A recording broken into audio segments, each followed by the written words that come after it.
देखिए यही वो कमरा है जिस कमरे में दोनों बच्चे थे और उसके बाद जब उनकी माँ हॉस्पिटल से आई थी तो कमरे का दरवाज़ा बाहर से बंद था और दोनों बच्चे इसी में झुलसे हुए थे। बेड पर अभी भी जो जला हुआ निशान है, उनकी किताब कॉपियाँ आप देख सकते जैसे होगी। बेटी का बॉडी नीचे था, बेटा का लाश ऊपर था और जो अलमीरा था वो बिल्कुल बंद था, यानी कि लूटपाट का कहीं से कोई इसमें सुराग नहीं मिला था। लेकिन हाँ, कमरे में पूरा धुआं था।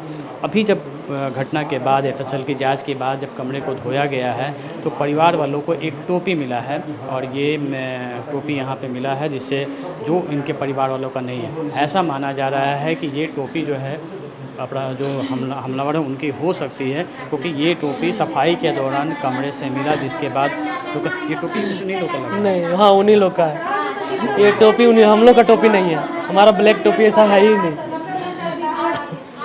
ये टोपी एक बड़ा अहम सुराग हो सकता है जो सफाई के दौरान पर मिलता है। परिवार का रो का बुरा हाल है, मातम पसरा हुआ है, क्योंकि दो छोटे बच्चे थे, मासूम बच्चे थे और घटना उन्हें समझ में नहीं आ रहा है कि आखिर क्या किसी की मंशा हो सकती है, इन दोनों बच्चों से क्या दुश्मनी हो सकती है।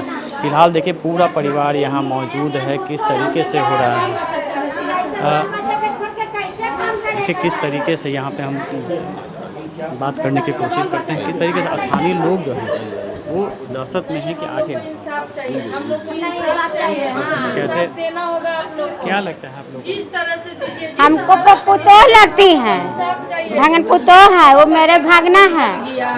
तो सर मेरे भागना नाम हमको नाती पोता के मार दिया, पोती के मार दिया, तो हमको कहना है कि पकड़ाए तो उसको मट्टी के छीट के लड़ा दीजिए, न तो नहीं किए ना तो फिर दूसरे के बहू बेटी के फिर परख के करेगा, वो परखा जाएगा। वो हमको ये कहना है कि उसको दम मार देना है, न तो सभी परख कल फिर किसी बहू के बेटी के वही धंधा करे। कितना डर लग रहा है? हाँ जीते खड़ी करके दम अगला का दिया था, दम लगा दे तो लगा दे ना तो फिर वही बेटी पुत होके करेगा।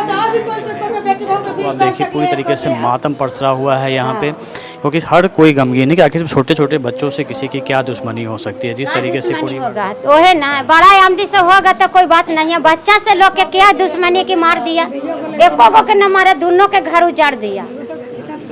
उसको खत्म चीज आपको बेटे बेटी लेना कोई काम धंधा कर दे जाते, पति कमाए पत्नी कमाए, घर छोटे तो बाल बच्चे के छोटे सब भी कमाए। देखिए माँ हैं जो एम्स में काम करती हैं, कितना उनका बुरा हाल है, पिता हैं जिनका रो कर बुरा हाल है। घर बना हुआ है, बेटे लगी सबसे बड़ी बात कितनी बड़ी वारदात इस कॉलोनी में हुई, किसी ने अपराधियों को नहीं देखा, कोई अभी तक अपराधी के बारे में कुछ नहीं बता पा रहा है कि क्या उनको भागते हुए नहीं देखा गया है। तो जबकि उनके पिता का साफ तौर पर कहना कि पूरी घटना में जिस तरीके से दिया गया है कहीं ना कहीं किसी स्थानीय का ही हाथ हो सकता है, लेकिन वो कौन है इसको लेके अभी जांच चल रही है। 24 घंटे अभी तक कोई न्यूज़ नहीं आया ऐसा कि कुछ कार्रवाई हो रहा है, कोई कार्रवाई नहीं हो रहा है। क्या लगता है आप लोग को फिर कुछ मिला? आप लोग कमरा जब देखे सब कमरा तो अभी बता रहे हैं कि एक टोपी मिला है, ब्लैक टोपी मिला है, तो उससे हो सकता है कुछ आगे पहुँचे प्रोसेस। तो क्या घर में लूटपाट हुई थी? कोई लूटपाट नहीं हुई है। मकसद किस मकसद से आया, किस मकसद से क्या किया, कुछ जानकारी ही नहीं है इसके बारे में। पुलिस प्रशासन में कुछ नहीं बता रहा है? कुछ नहीं बता रहा पुलिस प्रशासन। आपको किसी पर शक वगैरह कुछ? यहाँ शक रहता था तो हम उसी को उसी समय मारते हैं, उसी समय मारते हैं हम। यदि शक रहता ना कन्फर्म तो उसी समय मार देते हैं हम। बाकी जब यहाँ किसी का शक नहीं है तो हम कैसे क्या बोल दें। अभी अपना बेटा बेटी को भी करके आ रहे हैं, हमारा खानदान उजड़ गया, तब उसका हम जब तक खानदान नहीं उजाड़ेंगे जब तक हमको चैन नहीं मिलेगा। ये न्यूज़ यदि डीएम साहब देख रहे होंगे न्यूज़, उनको जानकारी मिल चुका है डीएम सर को, तो ये जितना जल्दी हो सके इस पर कार्रवाई किया जाए, आरोपी को पकड़ा जाए। ये डीएम सर के पास न्यूज़ चला जा चुका है। सांसद रामकृपाल यादव जी, जिनका यह पूरा इलाका भी उनमें आता है, हमारे साथ है पाटलिपुत्रा के पूर्व सांसद और बीजेपी नेता रामकृपाल यादव जी, जिनका यह पूरा इलाका भी आता है। किस तरीके से घटना देखने काफ़ी निशंस है। बहुत ही दर्दनाक और पीड़ादायक घटना है जिसकी कल्पना भी कोई नहीं कर सकता है। 2 बच्चे निर्दोष गरीब परिवार का जिनकी हत्या कर दी गई, बहुत ही दुखद है और बहुत ही दुखद है। मेरे पास वो शब्द नहीं है जिसका मैं इजहार कर सकूँ इस तकलीफ़ का। सरकार और प्रशासन इसको चुनौतीपूर्ण ढंग से ले और अपराधी कहीं भी हो उसको निकाले और कड़ी से कड़ी सजा मिले। देखिए आबादी भी है इस इलाके में, और कितना हिम्मत किया इन निर्दोष बच्चा जो कुछ किया भी नहीं, वो अबोध बालक है, उसकी हत्या कर दी। सुरक्षा का भाव है लोगों के मन में। तो क्या वरिया अधिकारी से बात हुआ कि अभी 24 घंटे होने को है, ना तो कोई अपराधी पकड़े गए हैं, ना एसएसपी मौके पे पहुंचे थे, और एसएसपी को बुलाने के लिए कोई लोगों ने रोड जाम किया हुआ था। मानना चाहिए एसएसपी को,